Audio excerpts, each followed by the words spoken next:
కపిలి కోతి, బంటీది grand plan. Bunty అనే ఓ తిక్క కోతి చిన్న ఊరిలో ఉండేది. తినేందుకు ఏదైనా వేటాడటం అతని నిత్యకృత్యం. ఒకరోజు ఊరివాళ్లు గుడిలో జరిగే మహావిందు గురించి సంబరంగా మాట్లాడుకుంటున్నారు. అందులో స్వీట్లు, పళ్ళు, రకరకాల వంటకాలు ఉంటాయట. విని బంటీకి నోటిలో నీళ్లు ఊరిపోయాయి. ఏమైనా సరే ఆ భోజనాన్ని తినాలి అని తను నిశ్చయించుకున్నాడు. కానీ ఒక పెద్ద సమస్య. ఊరివాళ్లందరికీ అతను బాగా పరిచయం. వారు అతనిని గుడివద్దకు కూడా రానివ్వరు. అందుకే బంటీ తన అద్భుతమైన మాస్టర్ ప్లాన్లను ఆలోచించాడు. మొదటగా అతను ఓ పండితుడిగా మారాలని నిర్ణయించుకున్నాడు. ఒక గుడ్డను చుట్టుకుని నకిలీ గడ్డాన్ని అతికించుకుని గుడివైపు నడవసాగాడు. ఎంతో ధైర్యంగా లోపలికి అడుగుపెడుతుంటే అకస్మాత్తుగా గాలి వీచి అతని గడ్డాన్ని ఎగరేసింది. ఊరివాళ్లు వెంటనే బంటీని గుర్తించి కర్రలు, చీపుర్లు పట్టుకుని తరిమారు. కాని బంటీ అంత తేలిగ్గా వదిలిపెట్టే వాడేం కాదు. వెంటనే మరో ఐడియా వచ్చింది. తను తెల్లని గుడ్డను కప్పుకుని భూతల్లా నటించాలనుకున్నాడు. ఇది పనిచేస్తుందని అనుకున్నాడు.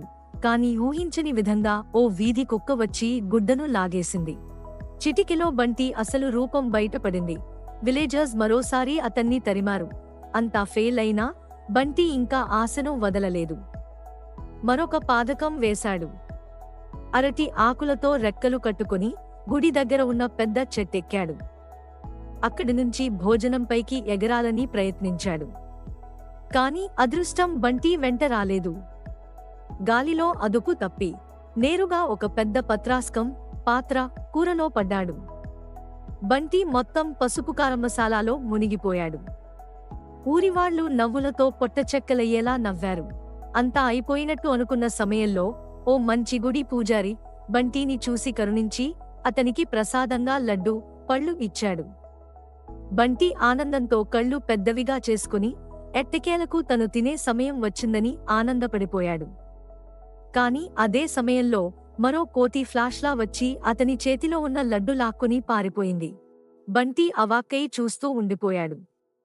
ఆ కొత్త కోతి లడ్డువిని ఆనందంగా తింటూ కనిపించింది.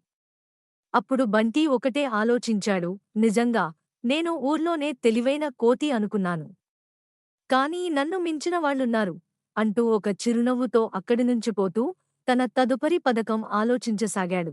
తదుపరి సాహసం కోసం సిద్ధంగా ఉండండి. దయచేసి ఈ వీడియోను షేర్ చేయండి, లైక్ చేయండి మరియు మా ఛానల్ను సబ్స్క్రైబ్ చేయండి. రేపు మరో కొత్త వీడియోతో కలుసుకుందాం.